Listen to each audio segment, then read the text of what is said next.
100 গ্রাম ভাতে 130 ক্যালোরি থাকে, একটা বিস্কুটে 200 ক্যালোরি থাকে। প্রথম 2 বছর চিনি দিতে হয় না, যেটা সব ধরনের ডক্টর রিকমেন্ড করে। এমন না যে চিনি সাদা চিনি না, চিনি মেশানো খাবারও দিতে হয় না প্রথম 2 বছর। জোর করে বেশি খাওয়ানোর চেষ্টা করা হলে বাচ্চাদের ভিতরে খাবার খাওয়ার প্রতি একটা ভয় কাজ করে। তখন সে মনে করে খাবার খেতে আমার বিরক্ত লাগে, তাহলে আমি খাবার খাবোই না, খাবার দেখলেই সে ভয় করে।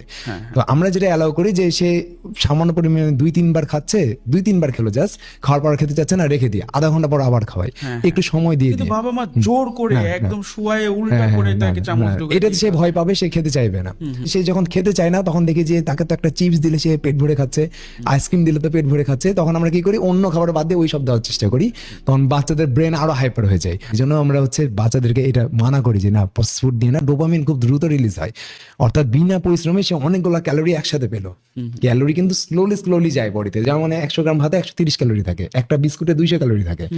100 গ্রাম ভাত কত বেশি, এত বেশি খাবার আপনি কম ক্যালোরি পেলেন মানে আপনার ডোপামিন অত দ্রুত রিলিজ হবে না। কিন্তু বিস্কিট সামান্যটাতে অনেক বেশি ক্যালোরি, আপনার ব্রেনকে পরিশ্রম করার লাগলো না, অনেক বেশি ক্যালোরি পেলো, সাথে সাথে ডোপামিন রিলিজ করবে।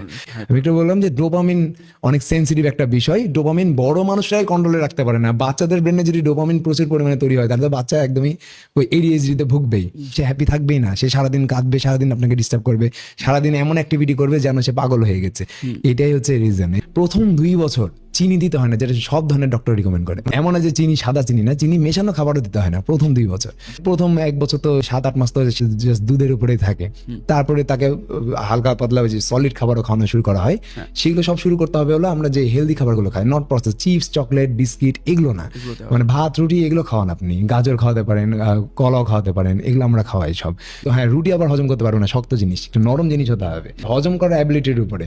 এখানে আমাদেরকে সেই সব খাবারগুলো দিতে হয় যেগুলো গ্লাইসেমিক ইন্ডেক্স কম, যেগুলো প্রসেস করে না, যেগুলোতে ফাইবার আছে। কারণ আমি বললাম যে ফাইবার কিন্তু কার্বোহাইড্রেটকে শোষণ ক্ষমতাটা কমায়, মানে স্লো করে, মানে আস্তে আস্তে আস্তে আস্তে আপনি সারাদিন যাবত আমরা আমাদের একদম স্বাভাবিক একটা কনসেপ্ট, সেটা হলো যে আমরা কোনো প্রসেস ফুডই দিব না। আমাদের আশেপাশে যেসব খাবার আমরা খাই, যেগুলো স্বাভাবিক খাবার, সেগুলো আমাদের সন্তান, ইনফ্যাক্ট তাদের সামনে খাবেও না। বাবা মা বলে যে আমার বাচ্চা এইগুলো বেশি খায়, রিজন হচ্ছে আপনি খান বা আপনি তার সামনে খেয়েছেন। আপনি একটা